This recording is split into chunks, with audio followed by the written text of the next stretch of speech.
Revilla, nag-post ng bail pero nakakulong pa din. So, nag-post ng bail si Bong Revilla kahapon pero hindi naman siya nakalabas ng kulungan. Bakit ganon? Well, simple lang.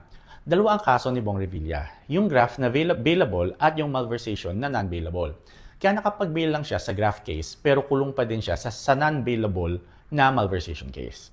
Kaya marami nagtatanong, bakit pa nag-post ng bail sa graft kung nakakulong din naman siya? Mukhang sayang daw ang pera. Sa unang tingin, parang may punto, di ba? Pero bilang abogado, sasabihin ko sa inyo na kailangan pa rin mag-bail kahit hindi nakakalaya.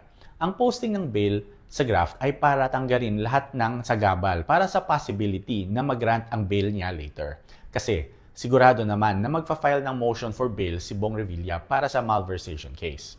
Kung sakaling mag-grant ang motion niya, makakalabas na siya kagad ng walang legal impediment. Kung hindi siya nag-post ng bail sa graft tapos sabihin ng court na mahina ang ebidensya sa malversation at pwede na siyang makapag-bail, hindi pa rin siya makakalaya. Kasi nga, may nakabinbin pa ding graft case. Bailable naman, pero hindi siya nag-bail. Ang resulta, kulong pa din siya. Sayang ang pagkakataon. Sa katotal, maliit lang naman ang bail required sa graft case niya. 90,000 lang. Isa dami ba naman ng pera niya, di ba? Or pera ba natin yun? Ano sa tingin nyo?